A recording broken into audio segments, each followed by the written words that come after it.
पहला शमूएल अध्याय 6। वाचा के संदूक की वापसी।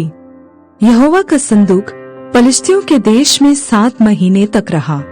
तब पलिश्तियों ने याजकों और भावी कहने वालों को बुलाकर पूछा, यहोवा के संदूक से हम क्या करें? हमें बताओ कि क्या प्रायश्चित देकर हम उसे उसके स्थान पर भेजें? वे बोले, यदि तुम इज़राइल के देवता का संदूक वहां भेजो तो उसे वैसे ही न भेजना। उसकी हानि भरने के लिए अवश्य ही दोष बलि देना। तब तुम चंगे हो जाओगे और तुम जान लोगे कि उसका हाथ तुम पर से क्यों नहीं उठाया गया।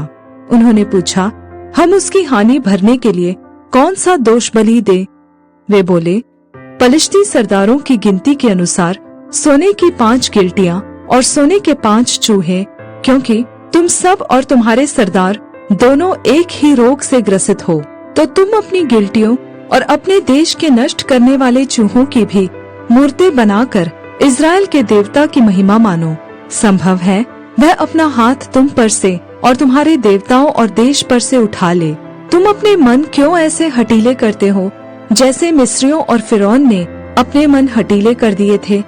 जब उसने उनके मध्य में अचंभित काम किए, तब क्या उन्होंने उन लोगों को जाने न दिया और क्या वे चले न गए? इसलिए अब तुम एक नई गाड़ी बनाओ और ऐसी 2 दुधार गायें लो जो जुए तले न आई हो, और उन गायों को उस गाड़ी में जोतकर उनके बच्चों को उनके पास से लेकर घर को लौटा दो।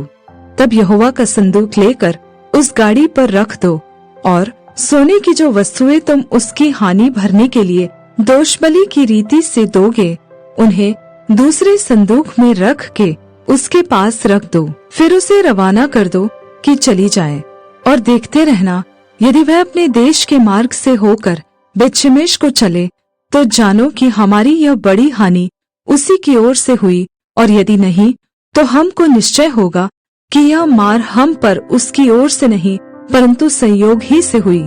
उन मनुष्यों ने वैसा ही किया, अर्थात 2 दुधार गायें लेकर उस गाड़ी में जोती और उनके बच्चों को घर में बंद कर दिया, और यहोवा का संदूक और दूसरा संदूक और सोने के चूहों और अपनी गिलटियों की मूर्तों को गाड़ी पर रख दिया।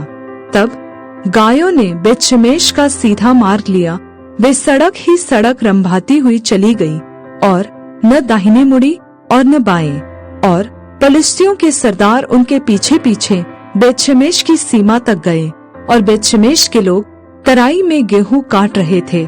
और जब उन्होंने आंखें उठाकर संदूक को देखा, तब उसके देखने से आनंदित हुए।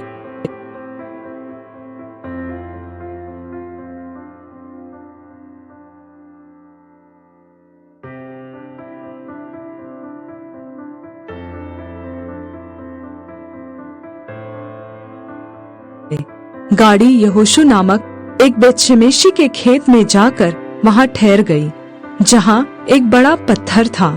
तब उन्होंने गाड़ी की लकड़ी को चीरा और गायों को होम बलि करके यहोवा के लिए चढ़ाया। और लेवियों ने यहोवा के संदूक को उस संदूक के समेत जो साथ था, जिसमें सोने की वस्तुएं थी, उतार के उस बड़े पत्थर पर रख दिया। और बेतशेमेश के लोगों ने उसी दिन यहोवा के लिए होम बलि और मेल बलि चढ़ाए। यह देखकर पलिश्तियों के 5 सरदार उसी दिन एक्रोन को लौट गए। सोने की गिलटियां जो पलिश्तियों ने यहोवा की हानि भरने के लिए दोष बलि करके दे दी थी, उनमें से एक तो अश्दोद की ओर से, एक गाजा, एक अश्कलोन, एक गत और एक एक्रोन की ओर से दी गई थी। और वह सोने के चूहे क्या शहरपना वाले नगर, क्या बिना शहरपना के गांव, वरन जिस बड़े पत्थर पर यहोवा का संदूक रखा गया था, वहां पलिश्तियों के 5 सरदारों के अधिकार तक की सब बस्तियों की गिनती के अनुसार दिए गए। वह पत्थर आज तक बेतशेमेशी यहोशू के खेत में है। फिर इस कारण से कि बेतशेमेश के लोगों ने यहोवा के संदूक के भीतर झांका था, उसने उनमें से 70 मनुष्य और फिर 50,000 मनुष्य मार डाले। और वहां के लोगों ने इसलिए विलाप किया कि यहोवा ने लोगों का बड़ा ही संहार किया था। वाचा का संदूक किर्यत्यारीम में। तब बेतशेमेश के लोग कहने लगे, इस पवित्र परमेश्वर यहोवा के सामने कौन खड़ा रह सकता है?